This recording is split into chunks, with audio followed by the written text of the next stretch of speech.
Your Majesty, Excellencies, distinguished delegates, ladies and gentlemen, friends from across our ASEAN community, good morning. It is my great pleasure to welcome you all to the 48th ASEAN Summit and related meetings here in the Philippines, Queen City of the South, Cebu. At the outset, allow me to convey my sincere appreciation for your presence at this important gathering. I recognize that each delegation has traveled here despite demanding schedules and pressing responsibilities at home.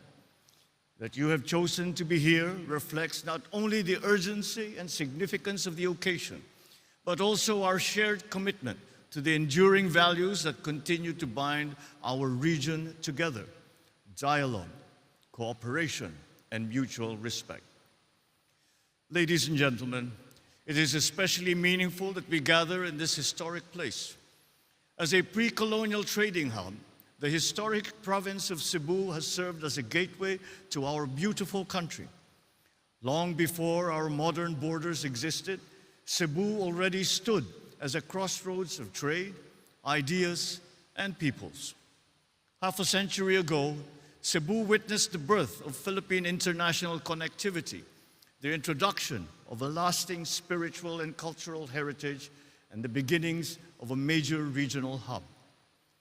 20 years ago, within these very grounds, leaders of our region signed the Cebu Declaration on the blueprint of the ASEAN Charter, which marked significant progress in transforming ASEAN's cooperation framework into a stronger, more coherent institutional architecture, laying the essential groundwork for the eventual signing of the ASEAN Charter in 2007.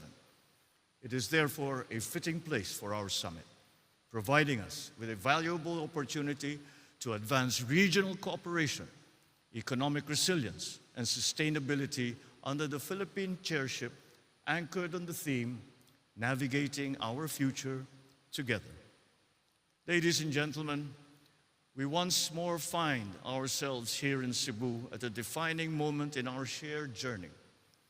As we gather then for an important milestone, so do we stand together today to demonstrate ASEAN's capacity to respond with unity, with wisdom, with resolve, at a time when our region is once again faced with profound uncertainty.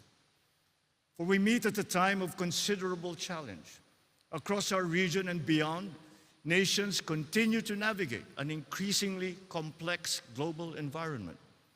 The increasingly volatile situation in the Middle East has impacted our region, challenging us to remain agile in the face of the uncertainties which threaten lifestyles, livelihoods, and lives. Many of our countrymen continue to look to us, their leaders, not only for stability, but for reassurance and for hope.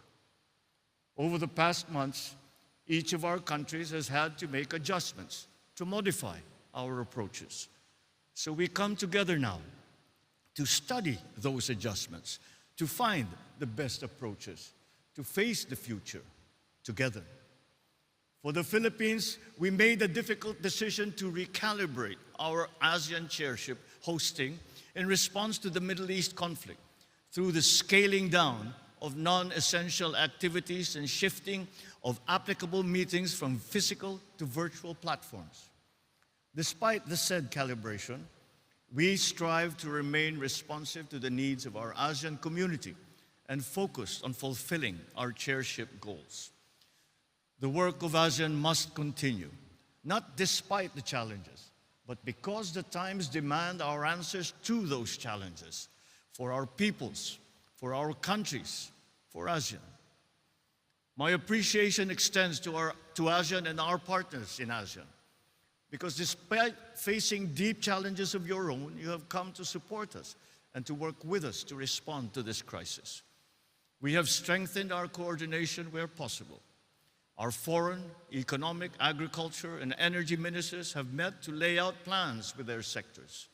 Joint meetings between the political security and economic pillars were held to align our responses. We have all done what we can, individually and collectively, to ensure that even amidst uncertainty, the work of building our ASEAN community continues. Ladies and gentlemen, our theme of navigating our future together has always held true for ASEAN. But now, more than ever, it is a principle that we must continue to share, an idea we must continue to embrace. If there is one lesson ASEAN has learned over the decades, it is that difficult times do not divide us.